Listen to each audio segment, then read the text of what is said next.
Welcome, everybody. Good morning, good evening, good afternoon, no matter where you're joining from in the world. I know some people, it might even be the middle of the night. So we especially thank those of you who might be taking some crazy time out of their sleep schedule to come and learn from us tonight. Well, tonight for us, at least. I'm just gonna let these people into the waiting room. We'll let people in from the waiting room as people are entering in. So give us just a minute or so as most people come in. You're welcome to pop in the chat. Where are you zooming in from today? We always like to see the representation that we have. We often reach a lot of different time zones. So feel free to pop in there. India, Ghana, awesome. Ooh, we have some. Ooh, a Canadian on the call. Nigeria, Boston. Wonder if, ooh, Chapel Hill. I was wondering if we were going to get anyone local.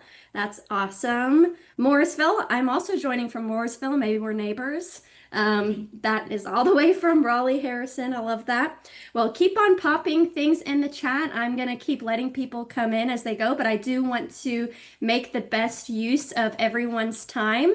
We have an hour, and I know our students are really busy. They have finals next week for Mod 1, so I know that they're probably eager to get off and start studying or working on presentations. So I'm really just here to moderate a panel today. For those of you who don't know me, my name is Emily Mercer. I'm an assistant director with the Full-Time MBA admissions team, also on the admissions committee. I recognize a lot of names that are coming in here, so it's always nice to see maybe not familiar faces if I haven't seen you before, but at least familiar names.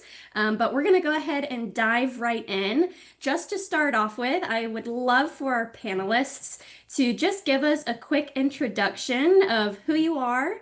Where were you pre-MBA? Like what industry or function were you working? Where were you located? What concentrations are you pursuing? And for our fun question, what are your fall break plans? Because fall break is in a short week or so. I will start with Anusha because you're the person I see on my screen. And then if you guys just want to bounce it around, that would be great. Sounds good. Hi, everyone. My name is Anusha. Pre-MBA, I was working in academic research, mostly in clinical psychology, and then moved into organizational behavior, so more of the applied psychology realm. I moved from Boston, but I'm originally from the DC area. I somehow completed a concentration in healthcare. I'm not really sure how, but those are the classes I gravitated toward. And my fall break plans, I am going home back to DC, but I will be spending a couple days in New York and a day at Harper's Ferry in West Virginia. Alex, I'll bop it to you. Awesome. Thanks, Anusha. Hi, everybody. Alex Jeske here. Prior to MBA at UNC, I was working for an insurance brokerage risk management firm called Aon in a corporate strategy capacity. Was living and working in the city of Chicago. Focused on healthcare here at UNC, or excuse me, consulting here at UNC. Anusha, you got in my head there. And during fall break, I will be bouncing around the Raleigh, Durham, Charlotte area, as well as up or down to Atlanta. I lead the consulting club here for UNC, so we'll be visiting some employers with first years as part of the career track plans. Fleming? Good evening, folks. Can everyone hear me? Great. I've had audio issues for a while now, so I recently purchased this, which is I traveled with it once, and someone was like, "Do you run a podcast?" And I was like, "What?" Anyway, my name is Fleming Beaver. I used to work in progressive politics and democratic advocacy across the country before having the most classic of midlife crises and returning to grad school for my it's an incredibly expensive one. Emily's laughing, but this is not to discourage you. It was a really good choice for returning for a dual degree MBA and PP. I am in my third year of that, which is my second year of the MBA, which is amazing. I am concentrating in product management and whatever Mike says I'm concentrating in, because I think if you just kind of choose to follow the classes that you want to take, you will sometimes miraculously discover you're really close to a concentration on accident, like I am for organizational leadership, which was completely coincidental. My fall break plans To be completely candid, I have not made them yet. I think I'm probably gonna cook a lot and sleep. Alfonso? Hello, everyone. My name is Alfonso Duarte. I am from Lima, Peru. Before coming to Kenan-Flagler, I used to work at the leading bank in Peru, BCP. First in the consulting side as a project manager, and then I switched to the tech side as a product owner. Um, because I'm at first year, not yet, I don't have a concentration yet, but I'm planning to dive into consulting and tech due to my background.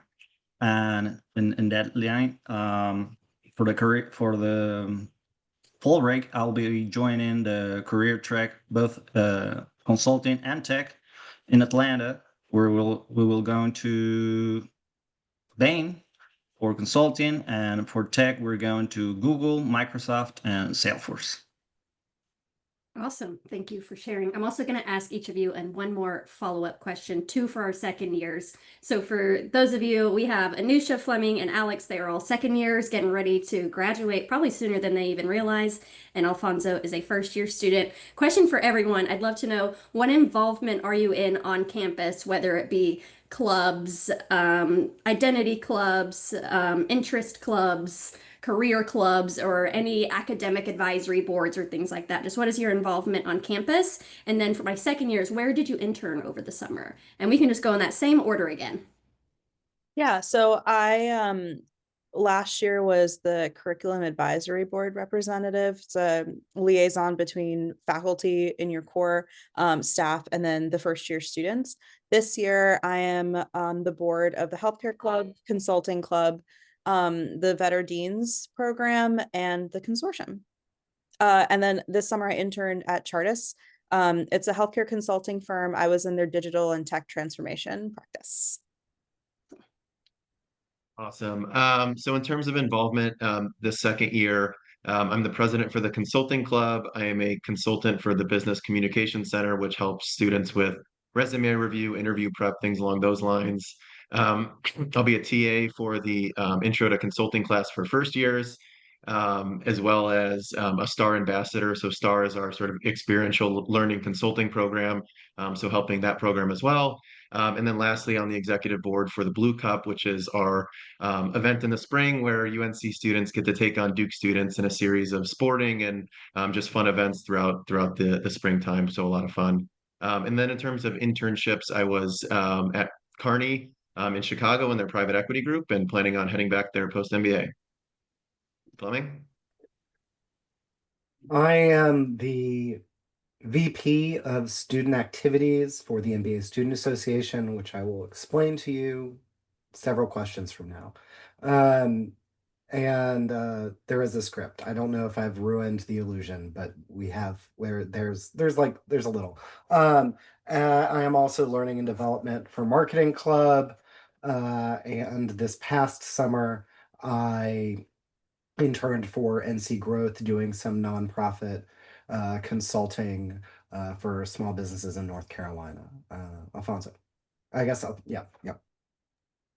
Sure. Well, as a first year, you got to choose different clubs to be part of. And actually part of the consulting club, tech club, the Latin club. There's some other clubs like more fun, like the soccer club, for example, which I'm part also. So in each club, you also get to be contribute as a liaison.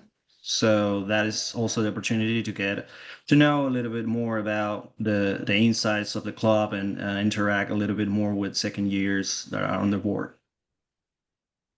Awesome. Perfect. Thank you guys for giving a little bit more context. Also wanted to let everyone know before we dive deeper into some more questions, feel free to utilize the chat to chat with one another. If you have questions, like Fleming said, I have a script of questions and I have prepared them to answer, or like let them know these are the questions coming so they have an answer.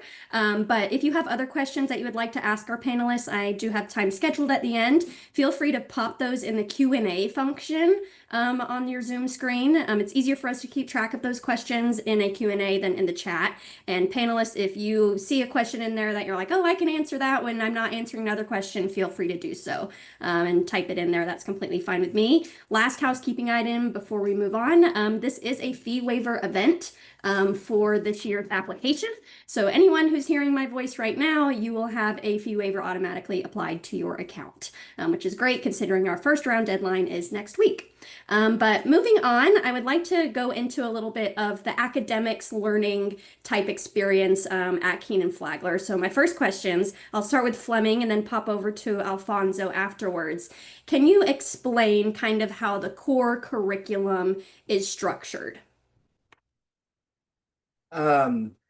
Alfonso is in the thick of it right now, Yeah, and you want to pass it to him and if you the want? well, I can provide an overview, and then if I get anything wrong, then he can tell me I'm wrong, which I will appreciate. The core curriculum, I am really grateful for. It's something that when I was looking for business schools, I was looking for a business school with a strong core curriculum because as someone who is pivoting his career, there were some hard skills and some things about working in a corporate setting and in business that I wanted to learn. The core curriculum starts with orientation, where you have several sessions, including structured problem solving, where you really get to dig in with your study group, learning and applying the skills that you have learned to problems in a way that is exciting and gives you a kind of core skill set that you're going to use for the rest of the year.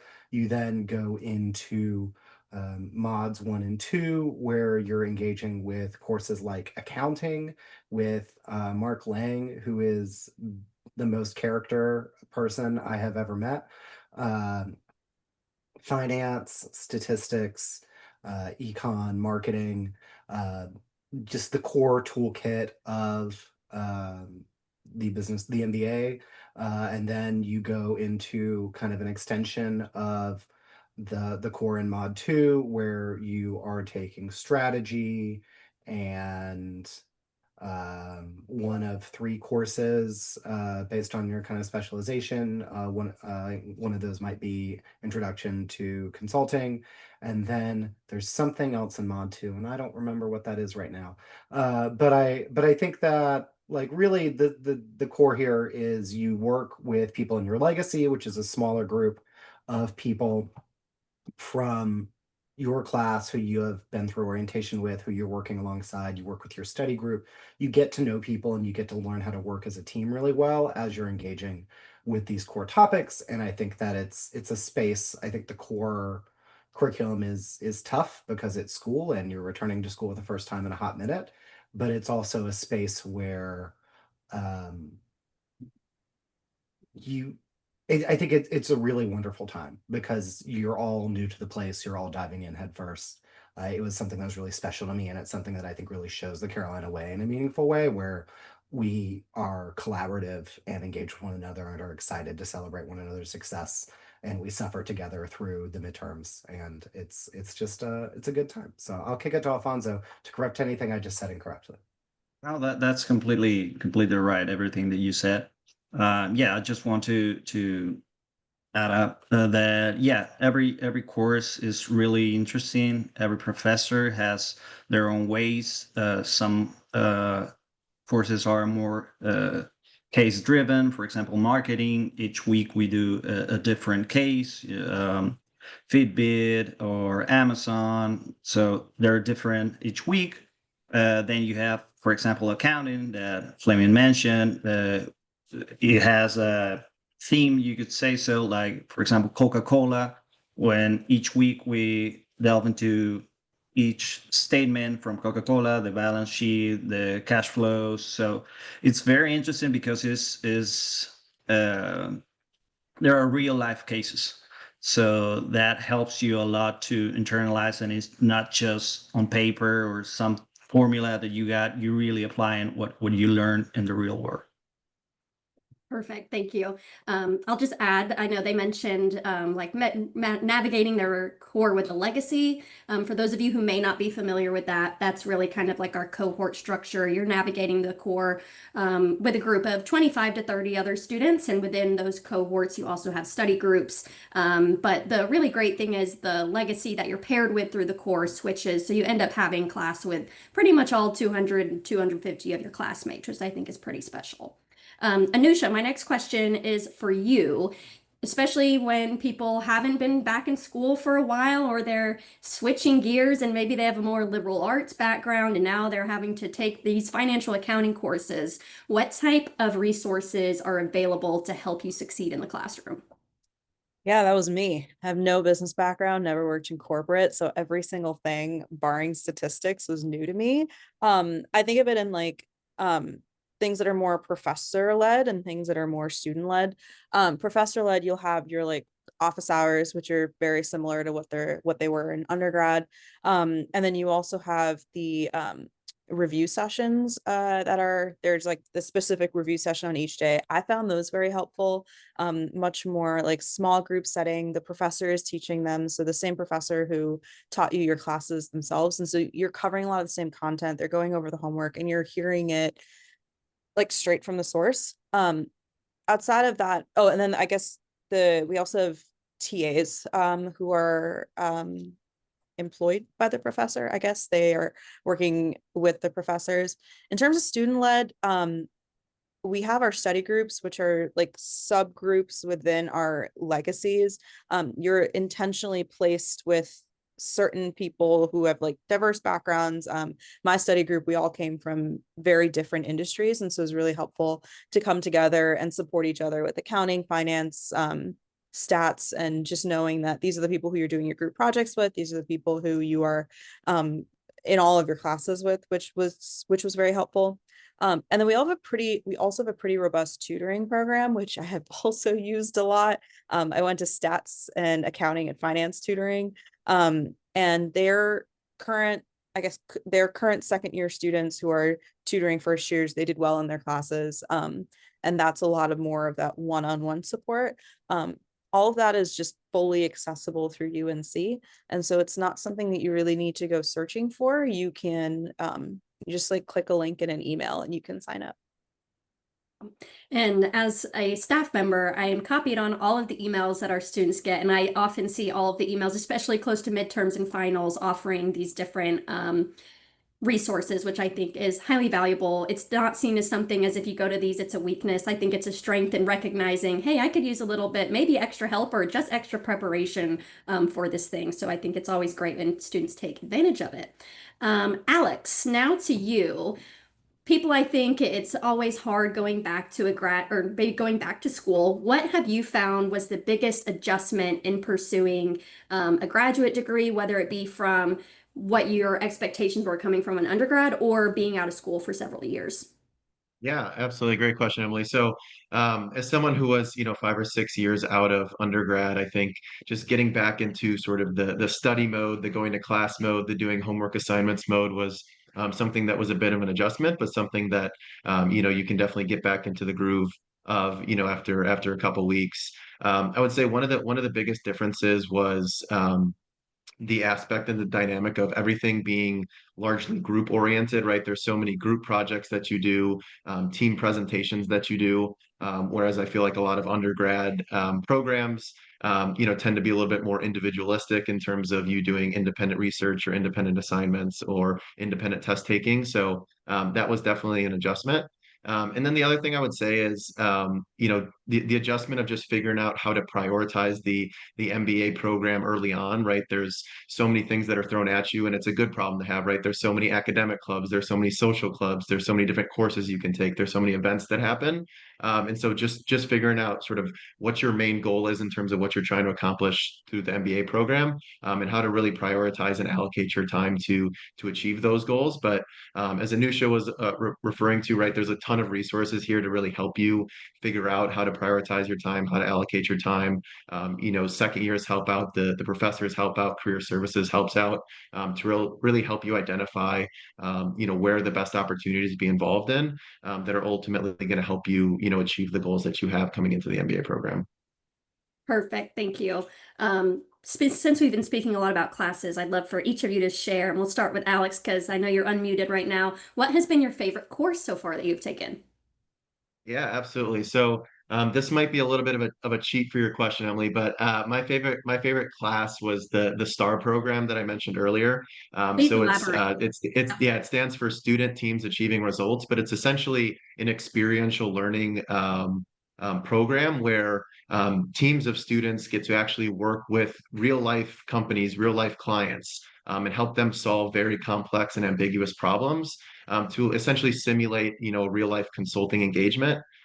So this past year, as a first year, I was able to be a project leader, where I was leading a team of my fellow MBA classmates, as well as a couple undergrad undergrad UNC classmates, to essentially solve a really complex challenge for a Fortune 100 company, a company I can't say the name, but one that all of you have likely heard of.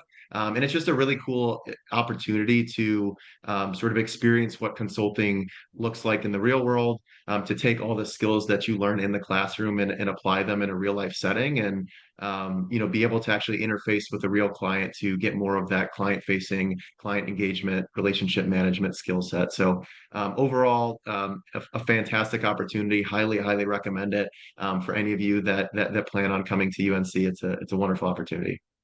I have a quick follow-up question for that. This is one that I often get. So I assume people probably have a similar question. Is this a course that is only for people who are interested in going into consulting? No, absolutely not. It ranges for anyone and everyone, right? And the beauty of it is we work with companies across all different types of industries, right? From healthcare to energy to consumer goods, right? So if you're into marketing, if you're into energy, if you're into healthcare, this is something for you. And we do all different project types, right? Some projects are much more sort of growth strategy. Some are much more operational if you're interested in operations. Some are very tech and data heavy if you're interested in sort of the tech path, right? So across the board, there's an opportunity for you, and it's just a core set of skills in terms of problem solving, client engagement, that'll translate to all different career paths. Perfect. Thank you. Alfonso, I know you're in the core, so you don't have as many to choose from. What's been your favorite core course so far? Yes. I would say marketing, given the fact that due to my background as an engineer, probably marketing was the one that I was less familiar with. Of course, I've heard of several concepts and whatever, but to see them like really structures and frameworks, that was really helpful. And I know that it's going to help me a lot for the recruiting process that it's coming. Perfect. Yeah. And Chris Keller, who teaches our marketing course, always makes it very interesting. I know I have sat in on a couple of his courses, and I always am laughing whenever Chris Keller is teaching. Anusha, I see you next. How about you? I took a business plan analysis in the spring. Essentially, it's a venture capital class, which is not something I'm planning to pursue and not really my background, but it was really interesting to just think through how venture capitalists think and how investors think. What I loved about it was on Mondays, we would have a startup founder or CEO come in and they would essentially pitch their company to you, but they didn't have slides. So you had to ask them questions, you had to do your background research, and you could like ask them as hard of questions as you want to. And then you had to write a paper deciding whether or not you wanted to invest in the company. It was due Wednesday morning, and then on Wednesday during class, an investor would come in who either decided to invest or decided not to invest. So it's really interesting to be able to ask them questions of like, oh, I thought they didn't have this background, and so I chose not to invest. The investor was like, no, they didn't have the background, but they had XYZ skill. And so just learning how the VC world and investor world thinks was really interesting. And I learned so much. Awesome. And Fleming. Hello. I have a conundrum, which is that I liked too many of my classes. Can I cheat and do two? Sure. Okay. I like went back and looked at to see my classes, and I was like, oh, but these are all good. I was incredibly surprised by how much I loved resisting corporate corruption with Professor Arbogast, um, who is very involved in the energy program, which I have nothing to do with. He is a man who dresses like he is in the movie Wall Street, which is different from the movie Wolf of Wall Street. One person in the class dressed like him for class one day. It was very funny. But we went through and in a case study oriented class kind of tracked the evolution of corporate corruption since um, Enron and talked through Enron, talked through financial collapse, talked about um, cases like Elizabeth Holmes. Elizabeth Holmes, what did she do? What is it called? I need someone to summon the word for me. This is crowd participation. Theranos. There we go. Fairness? Thank you. Yes. And then like had whistleblowers from Enron and Theranos and um, Citibank like come in and talk about their experiences and how companies like the playbook that companies use to shut them out, the playbooks that whistleblowers could use. It was incredibly interesting and incredibly realistic about like what happens when you are faced with ethical conundrums about how to do the right thing and like what can you do to navigate those spaces in like a very real way. It was in I think a lot of times when you think about ethics courses, they are like what's good and what's bad and don't break laws. And I think that this was like the most practical ethics course I've ever taken, and it was incredibly interesting. And then my second one was the GIE that I went on to Singapore and Thailand, where it was technically a real estate GIE. I have learned everything I know about real estate on that GIE, and it was incredible. I think as a policy student, these are two countries with very different governing structures in the United States, and real estate touches government in a lot of different ways. And I think that the interaction between those two things, the way that you navigate business in autocracies and monarchies, I think are just very different kinds of things. And I learned a lot and I grew a lot and I got to have a lot of good food. So I think that for me, those two things, which are not at all related to what I want to do in life, other than I guess not being unethical, are just kind of like you're going back to school. You get to explore things and learn things. And I think that um, the things that you choose to explore make you unique and make the conversations you get to have unique.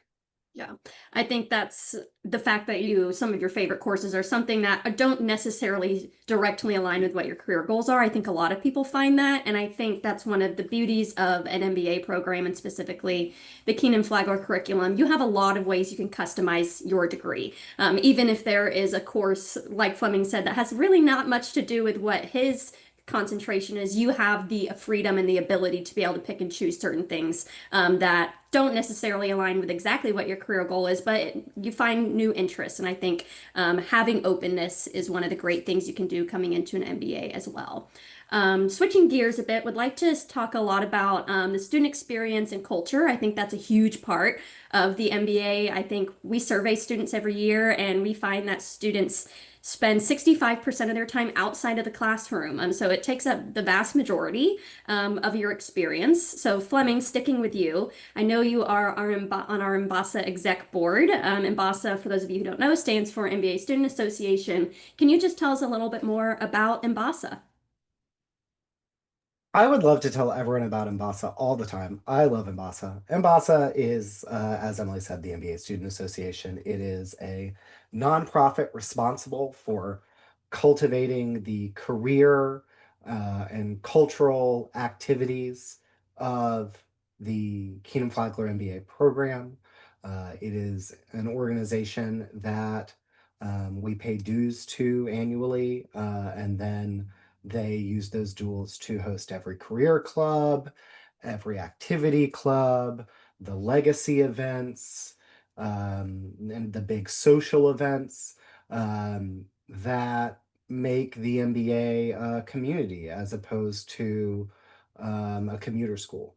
And it is really fun getting to be on the Ambassa exec board because we are constantly just kind of getting in a circle and saying like, how can we help our peers achieve their dreams? How can we give them a good experience?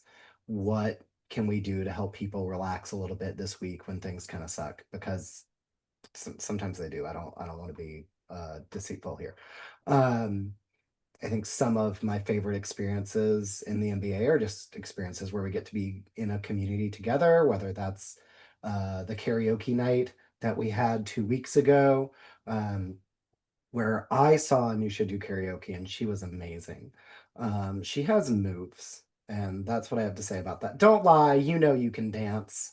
Um, and I think we fund that. We fund, like, we put a lot of money into Blue Cup, which I know Alex helped lead us to victory last year, because we have beaten Duke 2 years in a row. Not that we're competitive at all about that, or talk about it all the time. So yeah, I think I'm just rambling now because because I love Embasa and it's great. So that's my whole deal. Being an Embasa member is optional, but not really, because if you aren't, then you're just not really doing the MBA. You're just also there. That's a little harsh, but it's true. I'll say it. Thanks, Fleming. There's also on our website, you can find a list of all the Embasa clubs. On that, it also has the contact information for each president. So I know Anusha's on there for the consortium. I know Alex is on there for consulting. So they're probably like, why are you telling more people to email me? But they know that's part of the gig of being president. So definitely reach out to these presidents if there's a club that you're interested in. Embasa is a huge part of the experience. And I think it's one of the things that helps make Kenan-Flagler as well. And I unmuted myself to say that if a club does not exist, you should form that club. This is an entrepreneurial space. Absolutely love that. Innovation and one of our core values, right? Um, Switching gears a little bit again, but sticking within that student experience. Anusha, I know you're one of our Vetter Fellows on the call. I know we have more than one, but you've been a Vetter Fellow for a year and some change now. Can you tell us a little bit more about what that program entails? Yeah, so that program is a leadership development program. We do a ton of different stuff. I'm actually wearing a jacket right now. We get free swag as well. But we essentially look at leadership from so many different angles. I feel like I'm just constantly working on improving myself in different ways. I think the highlight of this year is going to be our GIE to South Africa in March, where we learn about business and leadership. In South Africa, and then it's also just like a personal development opportunity for all of us. I've participated in a leadership training at the Truist Leadership Institute. We have during orientation, there's an incoming student retreat where you get to know, you do more of like a baseline. Who are you as a leader coming in, and what are some of your goals over the next 2 years? We have a partnership with the American Red Cross, where we do essentially like a consulting style project for them. And then there's also a class that we take in the spring that is just for VDF, but again, more leadership development, more of that. How can I become a better leader, become a better strategist, become a better manager, all of those kinds of things. It's been a really great experience so far, and I'm really excited for the events we've got planned for second year. Perfect. And if anyone else is more interested in learning more about the Vetter Dean Fellows, we're actually hosting a webinar on Friday. Anusha, are you going to be on that too? I will be on that one too. You've been busy. You were on consortium last week. Yep. So if you are interested, please go and register. It's on our website. If you can't find it, send us an email, send me an email. Happy to let you know more. It's led by Beth, who is our associate director and kind of leads that program, as well as several student panelists. So suggest attending that. And for those of you who are interested in the Vetter Fellow program, you apply through the application. There are a couple of short answer essays that you need to respond to. All righty, next question is for Alfonso. So in your first year, I think a big part is finding community, right? A lot of people are coming knowing not a single person. And I think being able to find your belonging and find your people is truly important. So what have you done? How have you built relationships with classmates, faculty, staff members, alumni? What are the things you've done to make it feel like Kenan-Flagler's home or a home away from home? Well, I think the first step is actually being here, this kind of sessions to get to know first the program, then members of admissions as yourself, uh, then some students first year, second years, and then reaching out. Uh, then I got the opportunity also to attend once I got admitted.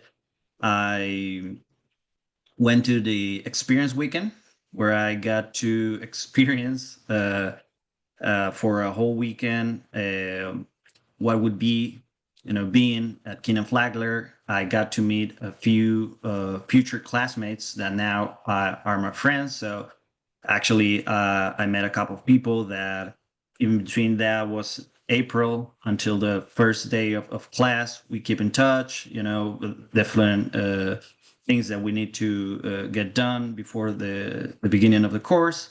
So that helps a lot if you get the opportunity to attend that weekend. It helps. Then once you are in the uh, in the program, you start with orientation when you basically there's 200 plus people that you don't know, but they are in the same situation. So don't worry, everybody's nervous. So then you start talking with people. That's basically the thing. Start talking to people, find some common interests, and there you're gonna see some interesting people from different backgrounds, different countries.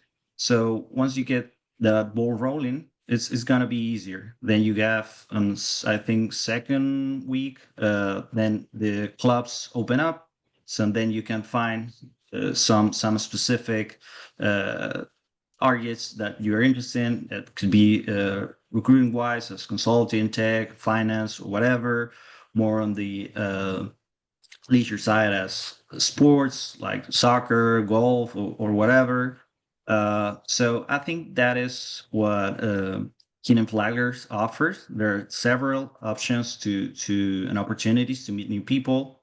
Um, so I think it's just basically be open to new relationships, to meeting new people, getting out of your comfort zone. I consider myself an introvert, but this is the opportunity to evolve and meet new people. Absolutely. And I think it's also important. A lot of people, I think, feel imposter syndrome when they start an MBA program. And I feel like I see everyone nodding. I feel like everyone needs to recognize that probably the person right next to you also feels the same way. It is a daunting experience to take on. So just understanding that you're all in a similar boat makes a big difference. I would add on to that. I know Carolina casuals are a big part. So I think someone might speak to that a little bit later on as well. Last question, kind of around the student experience before we go into more the career side of things, and a question for everyone is for Alex, what is one thing that the MBA the program has done to help you grow personally or professionally that you weren't expecting? Yeah, I think something that was expected in terms I knew it was part of the MBA experience, but something that was unexpected in terms of the level of impact was just the amount of diversity that's included in the MBA program, right? There's so many folks from different cultures, different countries, different backgrounds, different professional backgrounds, and I think it really helps both personally and professionally. You think differently about the world, you see things from different perspectives that'll ultimately help you be a better business leader, a better problem solver, because you can think about things from different angles and different perspectives based on, all the diversity that you get to interact with here at Kenan-Flagler. And, I know most programs are MBA programs are diverse, but what I think separates Kenan-Flagler is how celebrated the diversity is here, and how integrated it is, right? You're constantly interacting with people from different backgrounds. There's no sort of cliques of different backgrounds here. The clubs all work together, the student body all works together, and you're constantly interacting in the classroom and out of the classroom with folks from different backgrounds, like I mentioned, that just ultimately help you be a better person, and that'll translate into the business world. Awesome. Um, Question for everyone, and I have one in the Q&A that was similar to mine, but I like this question. It's similar, but I like the phrasing better. From Matthew Gordon, he said, "What's one tradition, moment, or experience at UNC that has made you say, 'This is why I came here'? Something that you'll carry with you long after graduation." Anusha, I'll hate to put you on the spot first, but I see you. I love that question. For me, it's Songfest. It is an Mbasa event that goes on sometime in the spring. Fleming, we're competing this year.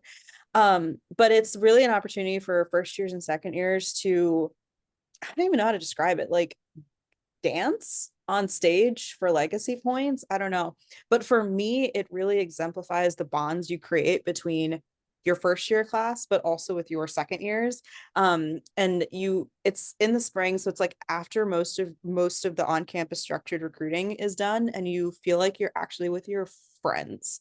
And that for me was what I wanted out of grad school. Yes, to get a job and build your professional network and all of that, but also just to like find my people. And Songfest was the night that I realized that I did find my people, and it was so fun. And I am beyond excited, Fleming, for what y'all have planned for us this year. Alex, I'll pass it to you. Yeah, absolutely. So it's been mentioned before by me, but would be the Blue Cup and celebrating our victory last year. So just to give a little bit more color to Blue Cup, right? It's an event that we do every year to compete against Duke Fuqua's MBA program. There's a ton of sporting events from basketball, the football, the softball. There's a baking competition, spelling bee, chess, all sorts of competitions to really get the entire student body involved.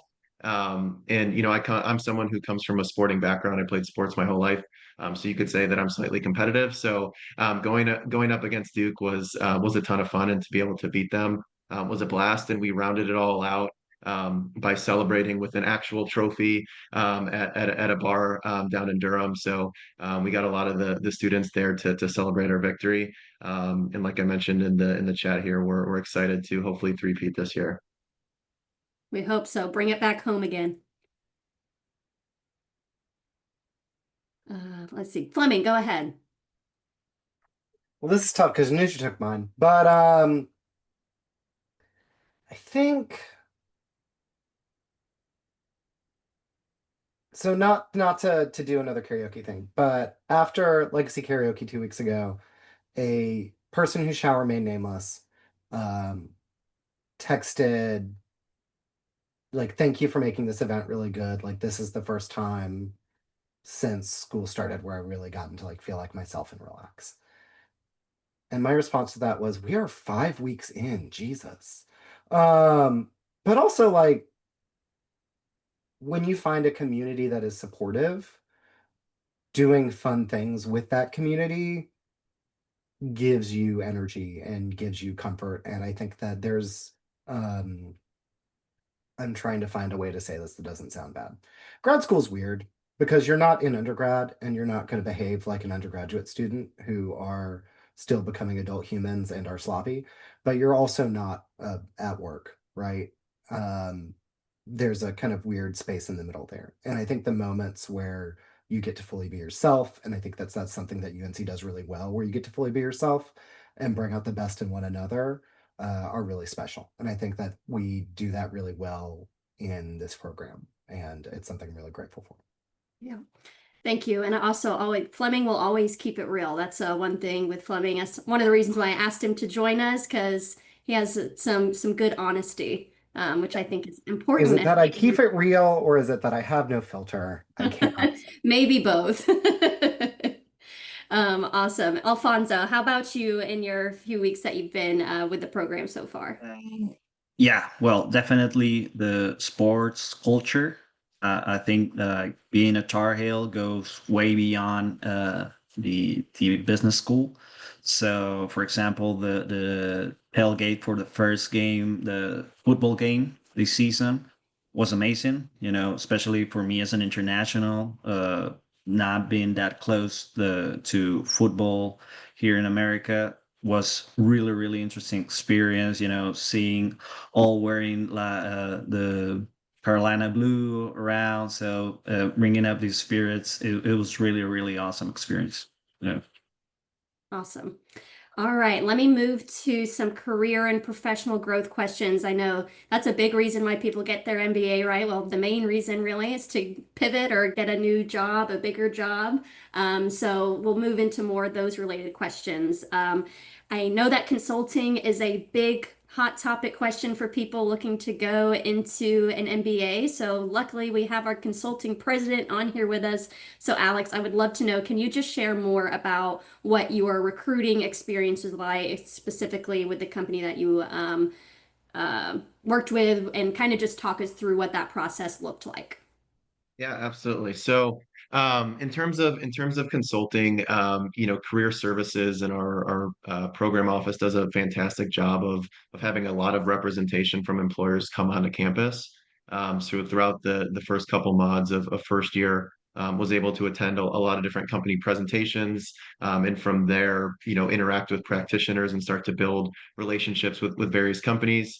Pair that with the fact that we have a consulting club that helps sort of provide the tools, resources, training, to help navigate that recruiting journey and ultimately be successful in the interview process and then on the job. So there's a lot of support and sort of preparation that goes into it. And that's just a little bit of the holistic answer. But to answer Emily's sort of specific question around Kearney, where I spent the summer and we'll be heading back next year. So the relationship started with a company event. So they came onto campus with a couple practitioners to share a little bit more about what they do and the clients that they serve. From there, was able to attend a happy hour, with folks from Kearney to again continue that networking relationship.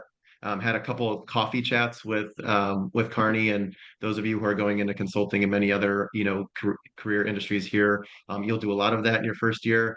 Contrary to the actual name, you don't actually sit down for coffee with the person, but it's just sort of a networking conversation to get to know more about them, the company that they work for, and the type of work that they do.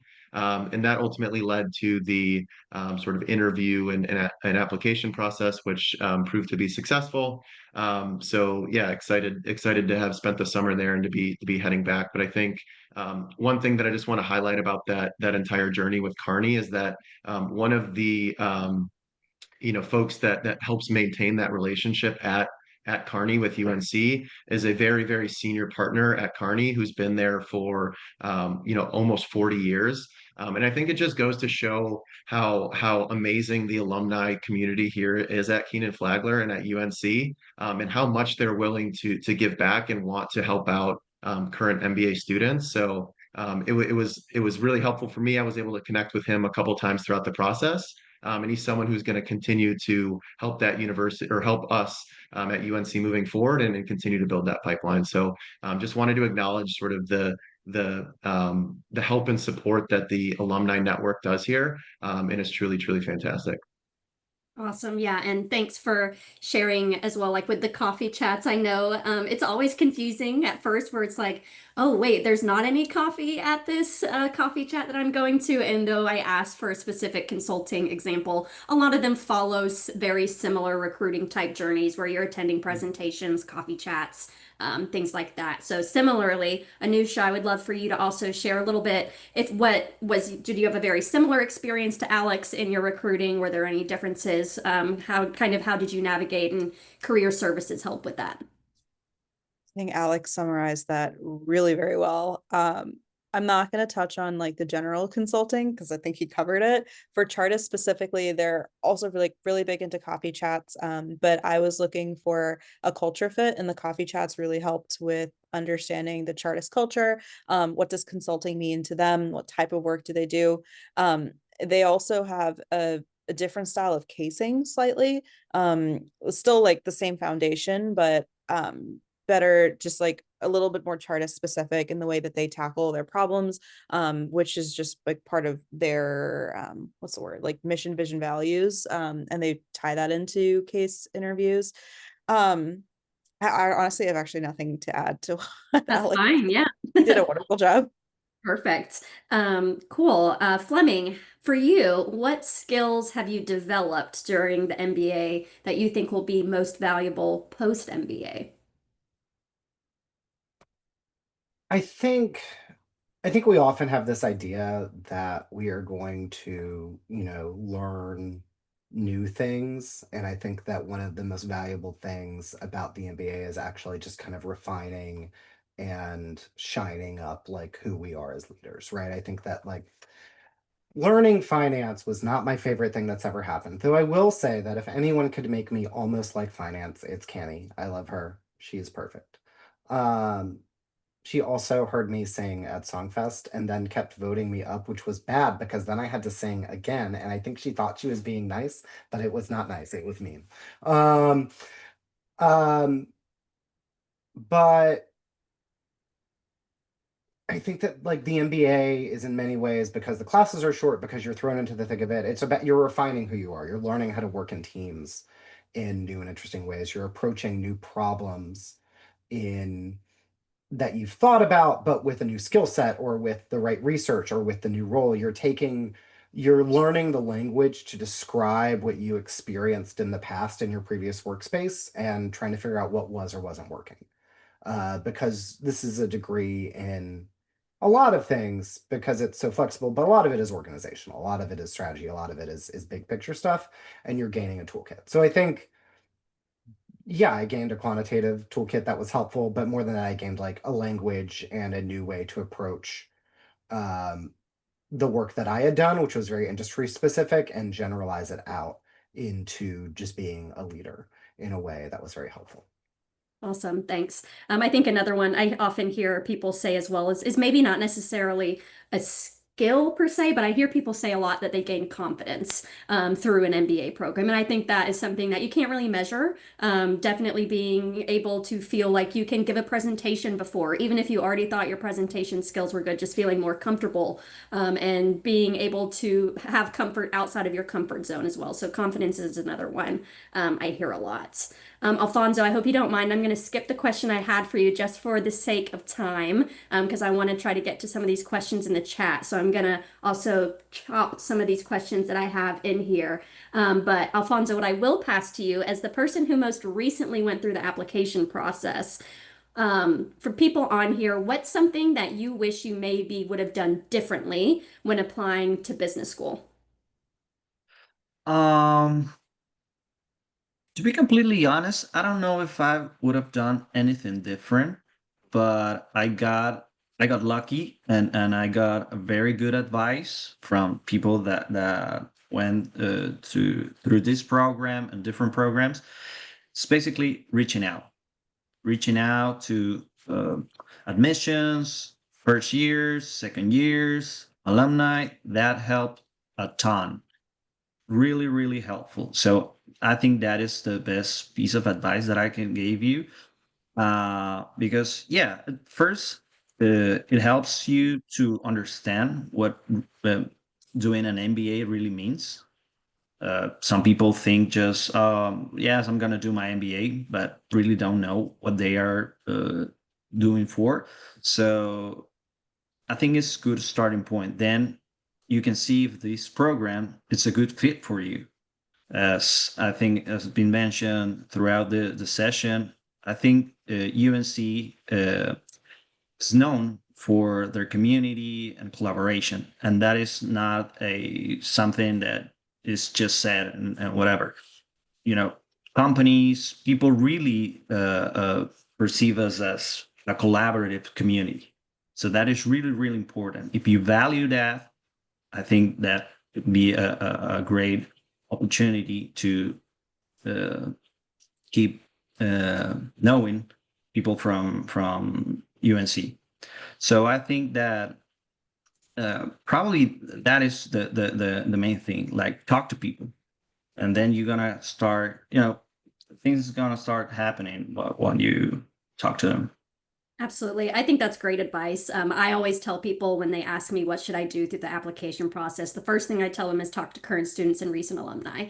They're going to give you the best answers. I myself, admittedly, I'm on the admissions team, right? I did not go through our MBA program. I got a master's in education. So anything I tell you about the program is largely anecdotal. And I tell things that I hear in these panels, right? But the best advice you're ever going to get or true experience of a program is from the student themselves. And just like Alfonso said, not only when you do the application process, admissions is evaluating are you a good fit for the program, but what is most important is can you see yourself at a school? Is the fit right for you? I think is very valuable. And then Alex, I'm going to ask you real quick before I jump into the Q&A. Why did you choose Kenan-Flagler over other programs that you considered? Yeah, I think it's exactly the point that Alfonso just raised around the culture being so collaborative, right? It checks the box in terms of being a prestigious school. It checks the box in terms of all the opportunities that it has to offer. But what really separates it is that culture and how collaborative the students and the faculty are here. I think just to give you all an example to bring that to life. Anusha and I were both last year applying and interviewing for Deloitte, a consulting company. And leading up to that interview, we were helping each other out, doing casing prep, helping, refine our behavioral interview questions. And in theory, you're probably asking yourself, why would you do that? You guys are competing for the same spot. But that's the type of culture that you see here is people wanting to help each other out, people wanting to help each other succeed. And I don't think that necessarily happens at every other MBA program. So that was definitely something that sold me is how collaborative, how team oriented, how sort of everyone's in it together, in that community feel here at UNC. Awesome, great. I hear that every year too. Someone last year, I remember Tim Mackey saying something very similar with his experience as well. So that's always great to hear. I'm going to go to the Q&A now. I'm going to try to get the ones that are more quick answers. So panelists, if there's one that I read and you're like, yep, I'll take that one, just so we can get as many as possible, that would be great. I really like this one. It says, if you could describe UNC Kenan-Flagler's MBA in one word that captures its DNA, what would it be and why? Do we have any panelists that wants to take that one on? Happy to. I would echo everything that we said and use the word collaborative. I don't think there's anything that I've done here, including recruiting, that I've done on my own. And I think that just sums up the Carolina way really well. Love it. In a similar vein, I hear this one says, I'd love to hear more about the ways Kenan-Flagler interacts with the Chapel Hill community, and what are your favorite things to do in town outside of class? So maybe two different people giving an answer, interacting with the community, and favorite thing to do outside of class. I'd be surprised if someone didn't mention Bob's at this point.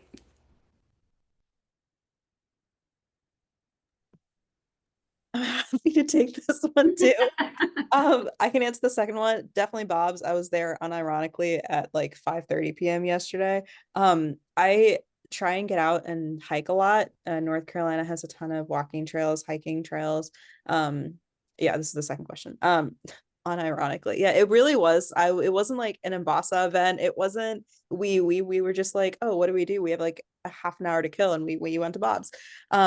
There's great food scene in the area, a lot of nature, a lot of just things to do, touch rugby, pickleball, a lot of outdoorsy things, as I'm hearing myself say it. Yeah, I I just want. Oh, sorry. no, go for it. Yeah, I just want to add up to what Anusha said. Coming from Peru, we have great food, so I thought I would suffer here, but no, amazingly, there's great food here. A lot of restaurants, good ones. Chapel Hill, Durham, Raleigh, everything is really close, so there's a lot of options.